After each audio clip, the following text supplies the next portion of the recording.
Hello everyone. So in today's lecture we shall be seeing few problems on the sigma f and sigma c calculations, and later on we will move on to the types of fractures and failures. So here you can take the first example. A reasonable property value for steel, a reasonable property value for steel would be E equal to 207 GPa, comma, the surface energy is given by 1 joules per meter square, 1 joules per meter square. Equilibrium separation of two atoms, equilibrium separation of two atoms is given as 2.5 into 10 to power minus 10 meters. Equilibrium separation of two atoms is given as 2.5 into 10 to power minus 10 meters. Determine the maximum cohesive strength. Determine the maximum cohesive strength of the steel. So the Young's modulus E is given, then the surface energy is given, then equilibrium spacing is given, and you have to find the cohesive strength sigma c. So we directly have the equation sigma c will be equal to root of E into nu s upon x naught. So substitute these values. Now here we have this E as GPa, but we will convert that into pascals, because the reason is converting into pascals is this is nothing but Newton per meter. Do you agree with that? So in the denominator we have meter, and the equilibrium spacing is also given in the meter, so directly we can have the units over there which will have the quantity meter. So we will change this 2.7 gigapascal into pascals. So that will be 2.7 into 10 to power 9 pascals. So not 2.7, it is 207. So 207 into 10 to power 9 pascals. Okay. So now we substitute this value here directly. That is root of 207 into 10 to power 9. Surface energy in US is given as 1 joules per meter square. That is also in meters. So I just keep it as it is. Divided by x naught is 2.5 into 10 to power minus 10. So just calculate this. Substitute the values in your calculator. So you'll get that as 28.77 into 10 to power 9 pascals, or you can take it as 28.77 gigapascals.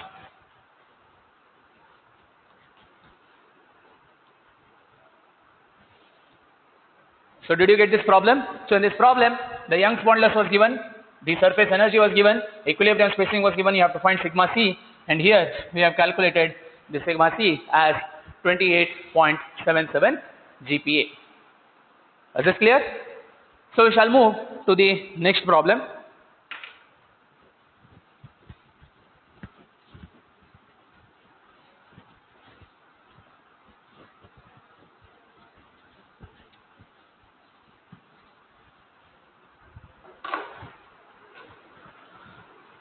Calculate the fracture strength. Calculate the fracture strength of a thin shell plate. Calculate fracture strength of a thin shell plate containing elliptical crack of 2.5 mm size, that is elliptical crack of 2.5 mm size, loaded perpendicular to the plane of crack, take E is equal to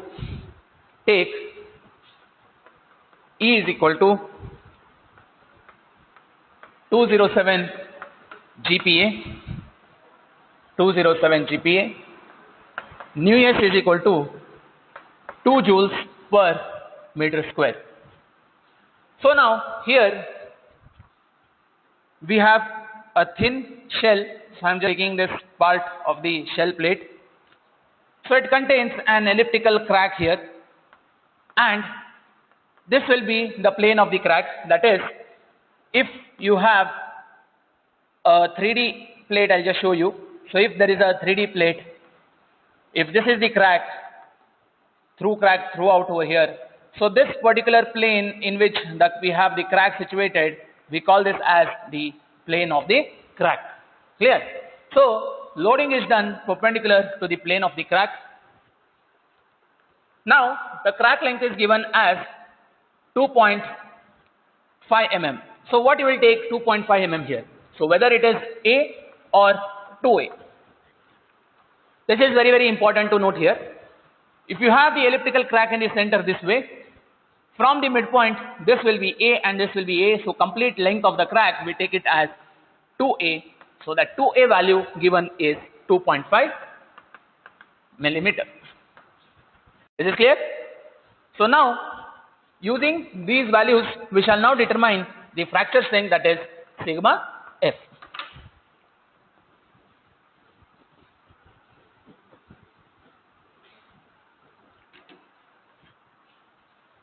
So what is the equation for sigma F?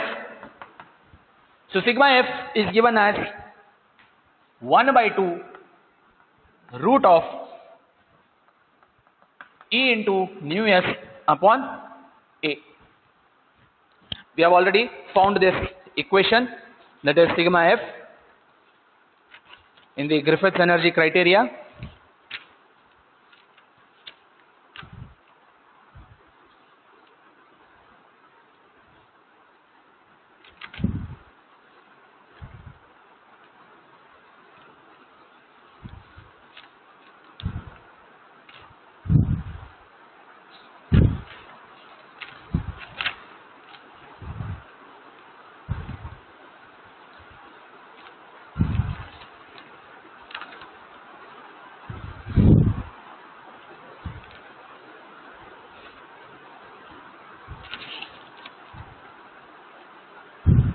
Just 1 second here. So you can just note down this equation. There is one, actually the stress concentration due to elliptical holes, the derivation is not there. You just need to remember this equation. So this required to solve the problem. So you can just note down fracture stress or sigma F for elliptical cracks. So sigma F for elliptical cracks is given by this equation. Sigma F is equal to half into root of Young's modulus into surface energy divided by half of the crack length, that is A. So now this equation we will be using to solve this particular problem. So here we have calculated the sigma F. So when we substitute this, half into root of E is 207 into 10 to power 9, I convert that into pascals, into nu s is 2, so I keep it as it is, divided by A is 2.5, so what will be, 2A is 2.5, therefore A will be 2.5 divided by 2. So I'll just take this as 2.5 into 10 to power minus 3 meter divided by 2. So this 2 goes to the numerator. So I can write this as into 2 over here in the numerator. Did you get this? What I did? A is given as 2a is given as 2.5. So a will be 2.5 divided by 2. So here we will have 2.5 divided by 2, and I converted that from mm to meter, that is into 10 to power 3 meter. Now this 2 which is in the denominator, I can put it in the numerator over here. So that's what I did. So this 2 I put in the numerator. So in the numerator we have now 207 into 10 to power 9. This is converted to pascals into 2, that is the surface energy, and this 2 is the denominator of the crack length. Is that clear? So upon simplifying this, we get this as 9.1 into 10 to power 6 pascals. So this will be the fracture strength for this plate with an elliptical crack.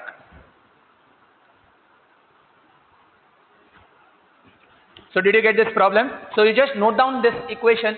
This equation is just very, very important. Though the derivation of that equation is not there for you in the syllabus, so you can just note down this equation somewhere. That is the fracture strength or the fracture stress for the plates with elliptical crack is given by this equation, that is sigma f is equal to half of root of E nu s upon A. So you just take down that equation in your book, and using that equation we have solved this problem.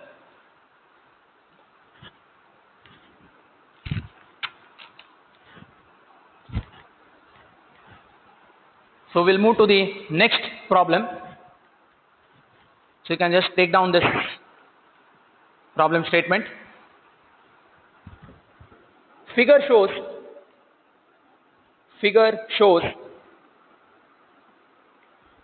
a sheet of glass.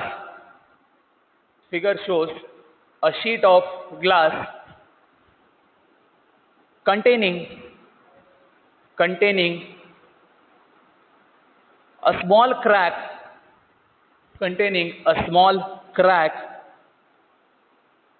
full stop, a mass of 500 kg,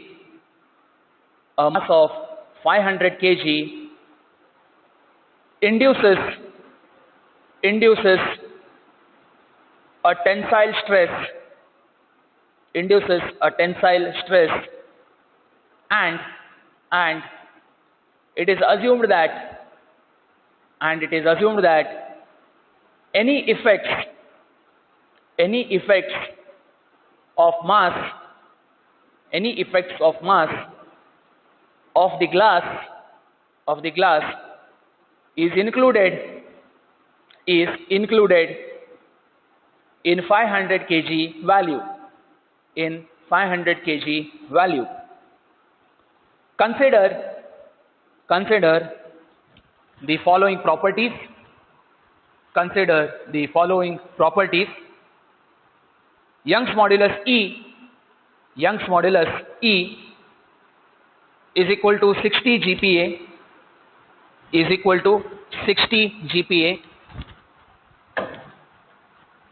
Surface energy nu s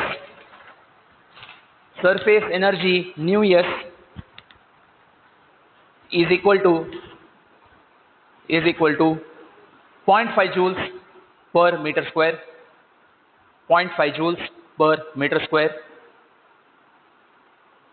And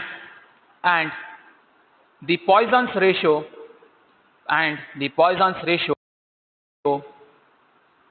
mu is equal to 0.25. Next line. What is the minimum crack length?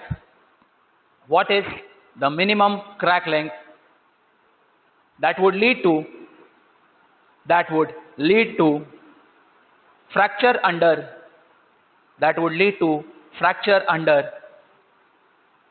first one, plane stress condition, and second one, plane strain condition. So you can take down this diagram.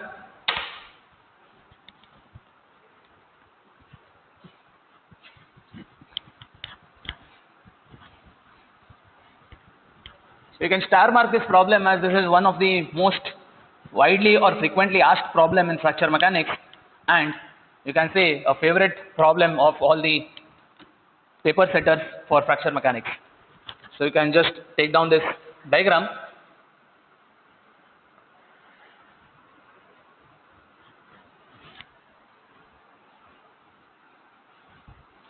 I hope you all are able to see this diagram.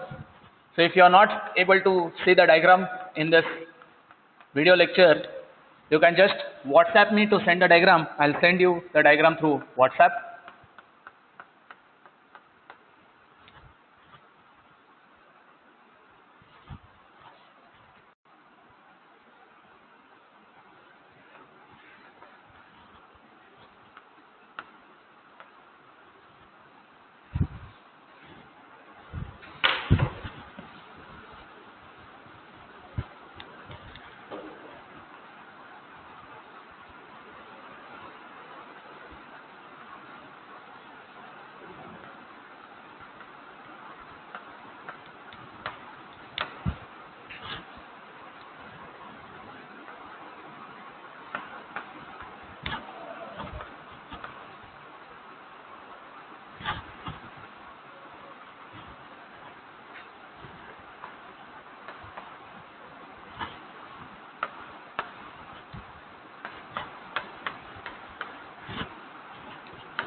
So this is the diagram, and the given parameters are E is equal to 6 GPa, surface energy nu s is equal to 0.5 joules per meter square, Poisson's ratio mu is equal to 0.25,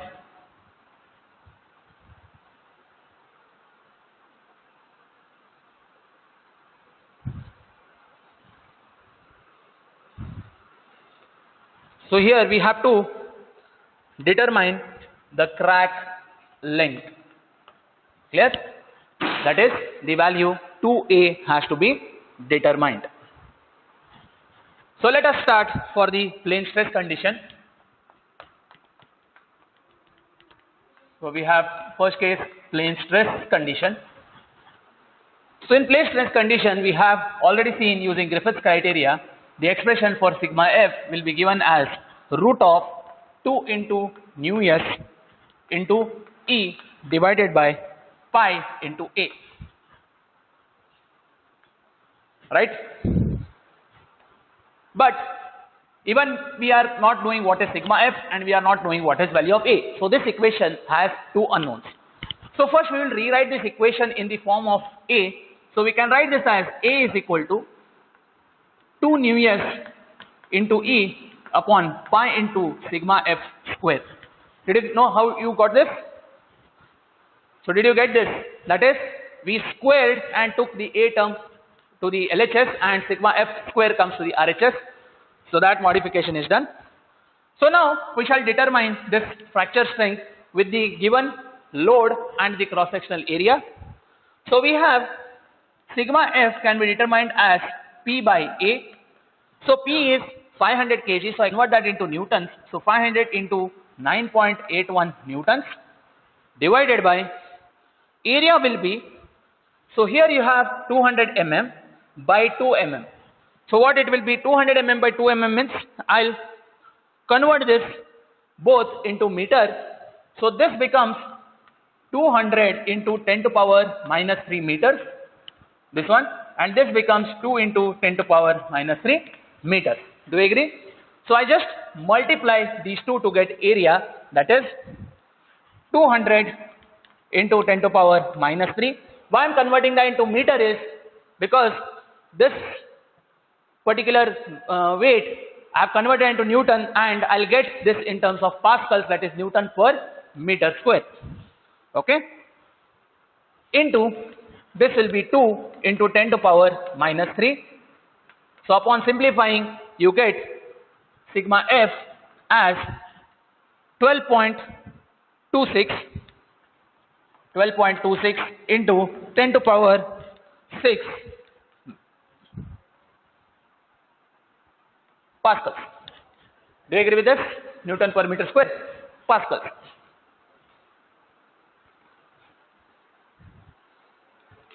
So now this sigma f I'll substitute over here. So what I'll get, A will be equal to 2 into nu s is given as 0.5. So 0.5 into E is 60 GPa. So I can write that as 60 into 10 to power 9 pascals PA.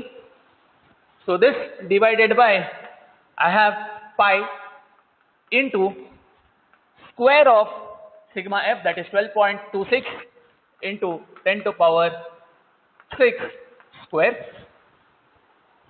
So when you simplify this, you get this value as 1.27 into 10 to power minus 4 meters.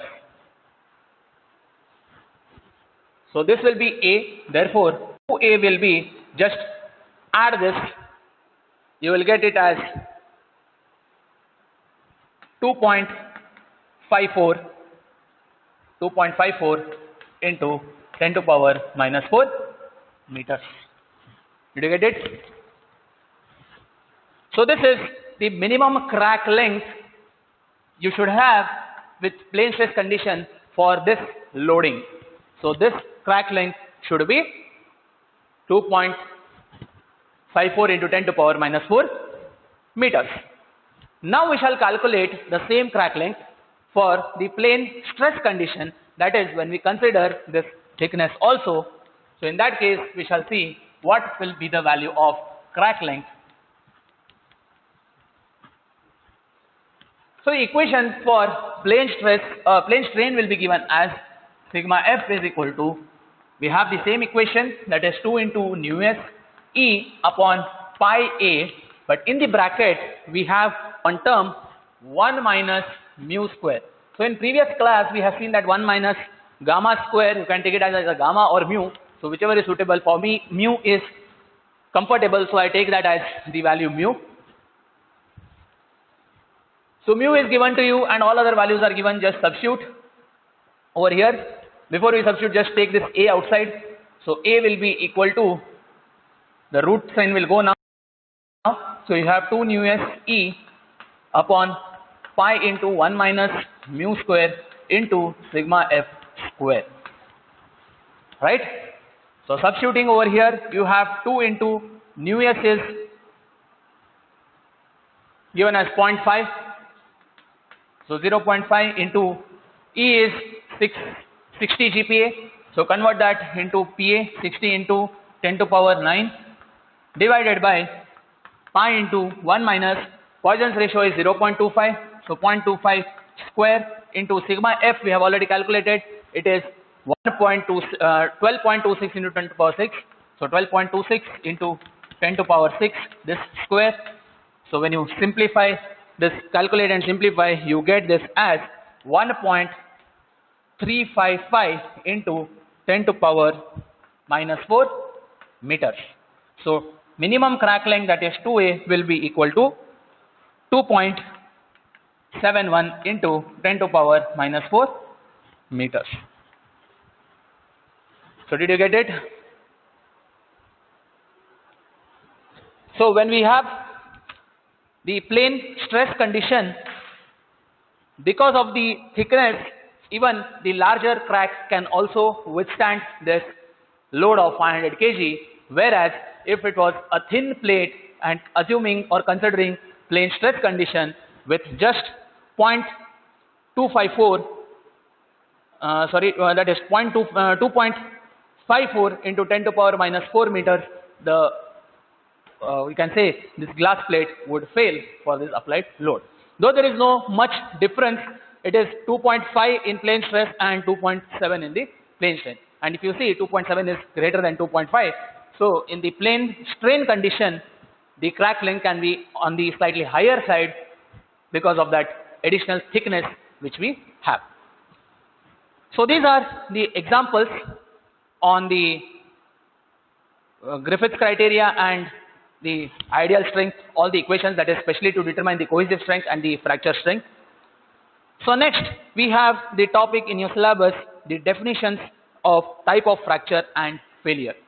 So before we see for the definitions of types of fracture, so let us see the definition of fracture. So what can you say is a fracture? That is when the fracture will occur. So it can be considered as the end result of the plastic deformation. Do you agree? Yes. Because when will the material fracture? In the previous class I have told what is the difference between fracture and failure. In the failure there will be permanent deformation in the material, but it will not break into two parts and it will just cease to perform its desired function. Whereas in fracture the material breaks into two parts, and this breakage will occur only after the ultimate tensile strength which is caused in the material due to the applied load, right? So when will this ultimate tensile strength be developed in the material? It will be after the yield strength, and after the yield strength if we see there is plastic deformation occurring in the material. So a fracture is considered as the end result of plastic deformation, and it is the separation of the body or the specimen into two or more parts under stress. So this will be the definition of the fracture. So you can take down the definition for the fracture. Fracture is considered as the end result of plastic deformation. End result of plastic deformation. It is the separation of body. It is the separation of body or specimen into two or more parts under stress.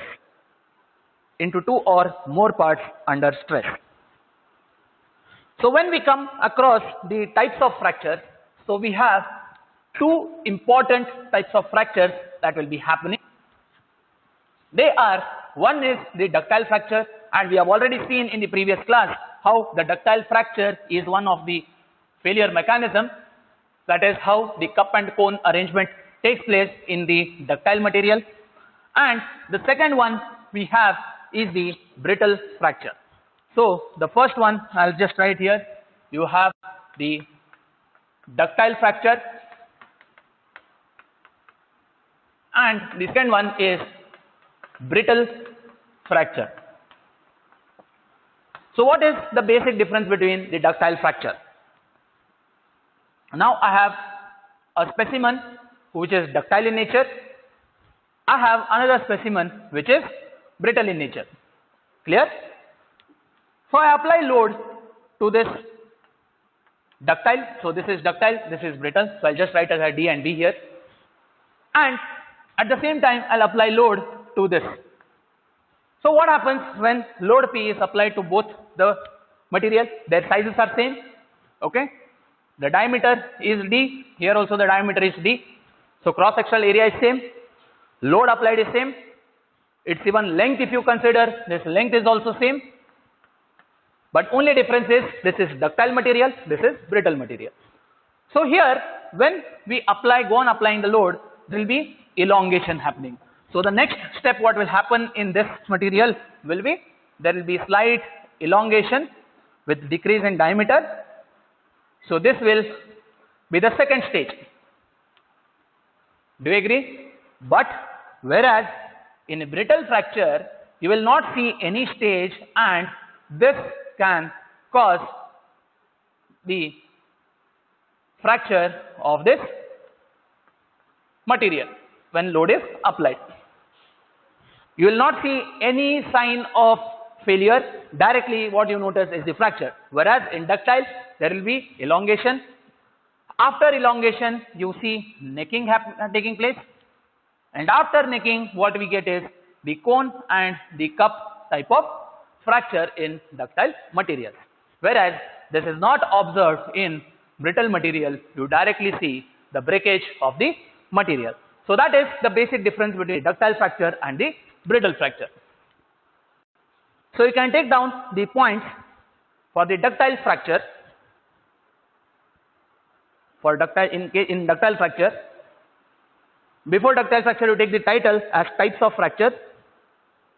Under types of fracture, first you write the ductile fracture.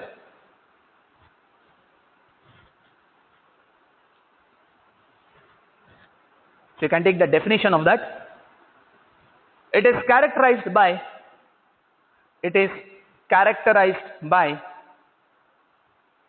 an appreciable plastic deformation. It is characterized by an appreciable plastic deformation and the fracture proceeds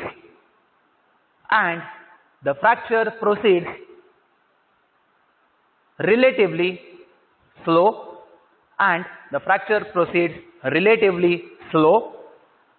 which is dull in appearance,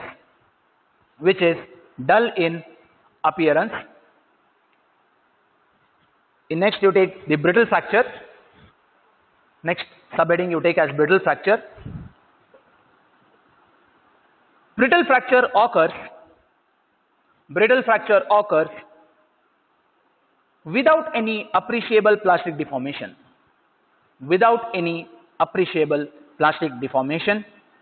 And by rapid crack propagation. The direction of the crack is usually perpendicular to the applied tensile stress,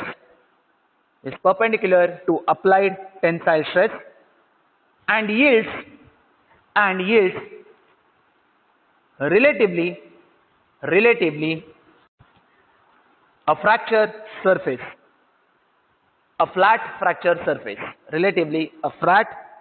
fracture surface. Next point, tendency for brittle fracture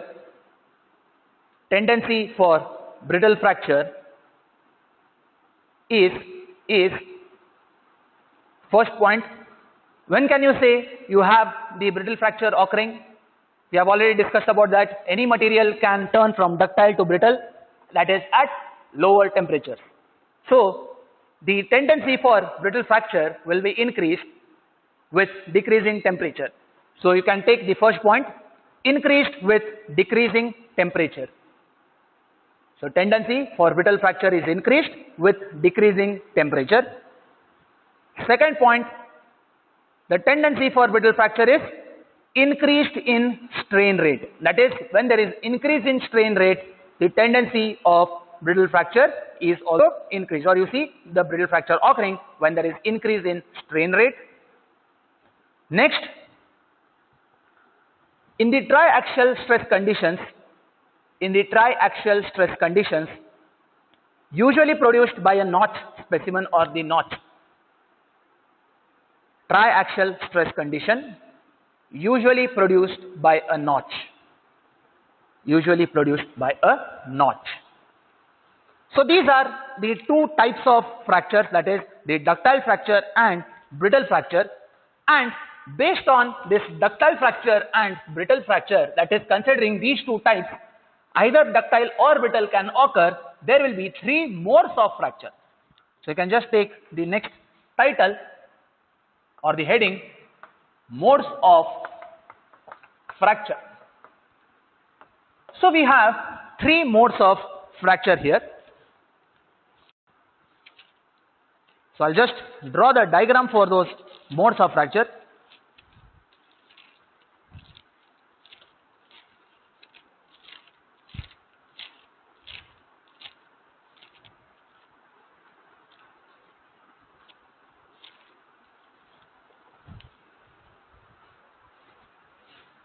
So the first mode, you can just take down these diagrams.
So this is the first mode.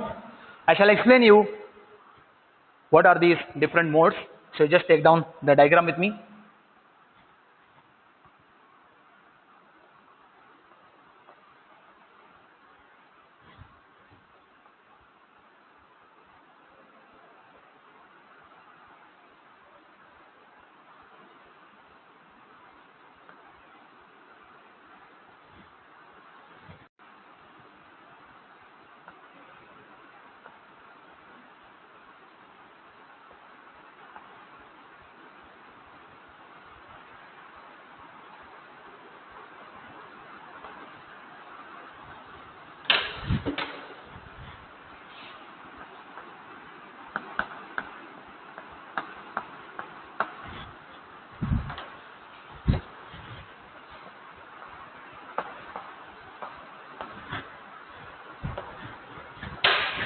So this is the second mode.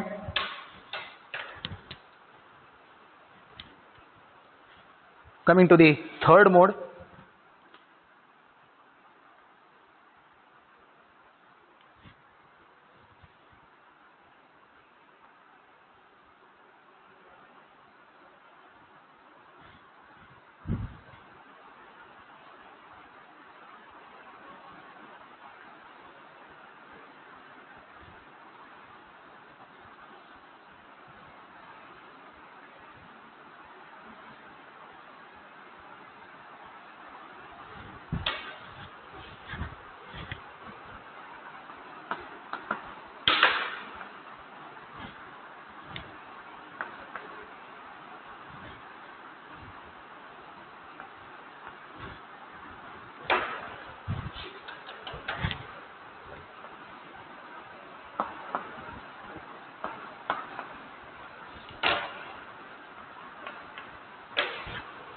So here these are the three modes. So in the first mode it is like the opening. So you have, now imagine these together as a single specimen. At this point when you apply tensile load, this will be the opening. So this will form the first mode of fracture. The second one is you pull the base and push the top face of the material. There will be shearing taking place and this will be the second mode. And third will be the tearing mode, that is you apply one load towards this side and the other load towards this side. So it will form a twist like fracture. This will be the third mode of fracture, like tearing of paper. So you can take a paper and tear it, that will be nothing but the tearing mode or the third mode of fracture. So let us discuss each of these modes. So you can take down the first mode. It is also called as opening mode. It is also called as opening mode, and the dominant displacement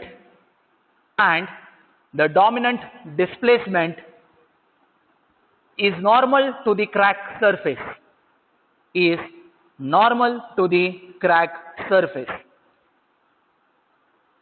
To take for mode 2, in mode 2 it is called as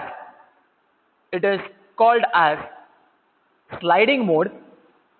It is called as sliding mode, and displacement is in the plane of the plate, and the displacement is in the plane of the plate. Next is the third mode. It is also called as tearing mode. It is also called as tearing mode, and the displacement is parallel, to the crack front.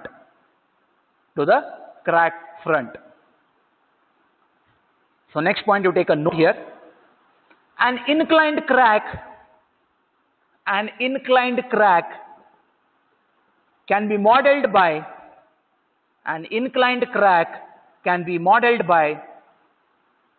superposition of three basic modes. An inclined crack can be modeled by superposition of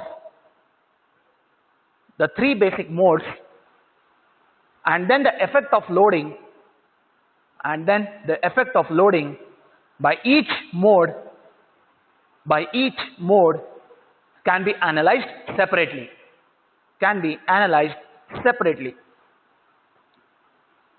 Mode 1, next point, mode 1 is studied with well-developed experimental methods.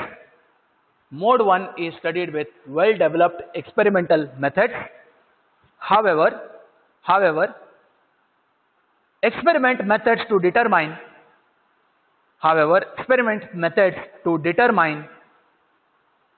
the fracture toughness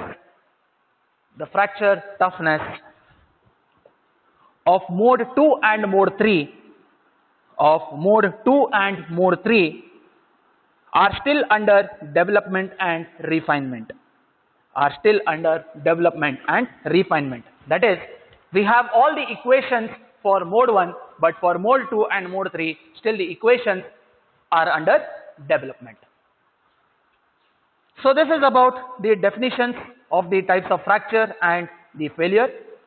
So next topic we have is the strain energy release rate.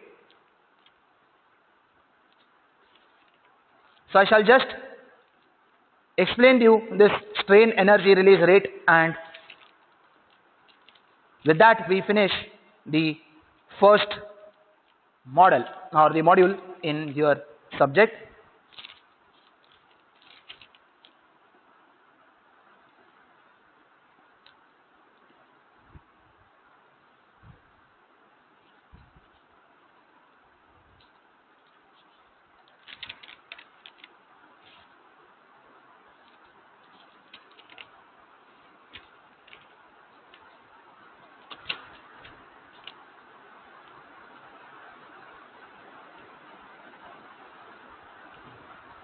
So in this strain energy release rate, that is energy release rate, we also call it as capital G.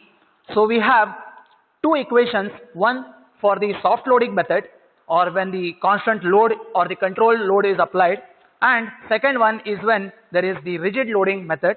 So we have two equations. So those two equations we shall see in the next class, but today we'll just see what is this strain energy release rate. So you can take down the next title as the strain energy release rate.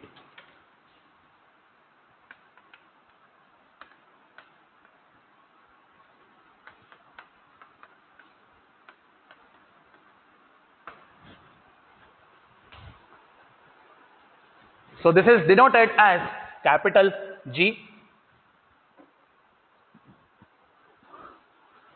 So for this strain energy, we have already seen for a crack there will be always a tip known as the crack tip.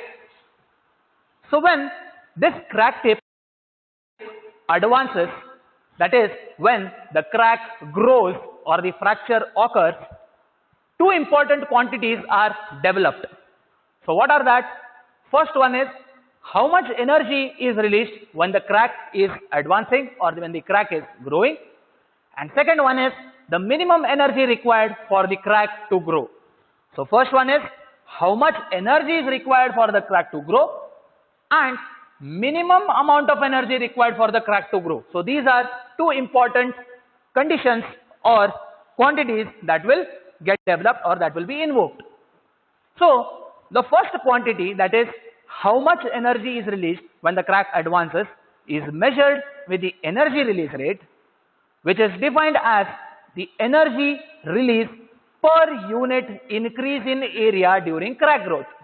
So what amount of energy is released with per unit increase in area. So what is that increase in area? Now I'll just draw the crack here, 2D crack. So this is the crack. So over here we have the length and the other side is the breadth, you get the area. So when the crack grows, so this will be the new position of the crack tip. Do you agree? So this length will now also get increased. So with increase in length, this area of the crack plane will also increase.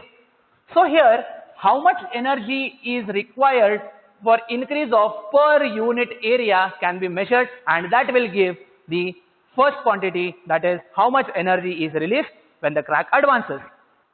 So it can be measured with the energy release rate, and this energy release rate is defined as the energy release per unit increase in area during crack growth. Now here we need to remember one thing. The term here rate is with respect to change in the area and not in the time, because mostly when we say rate, it is always with respect to change of time, that is rate at which this object moves from this point to that point, rate at which a chemical reaction occurs.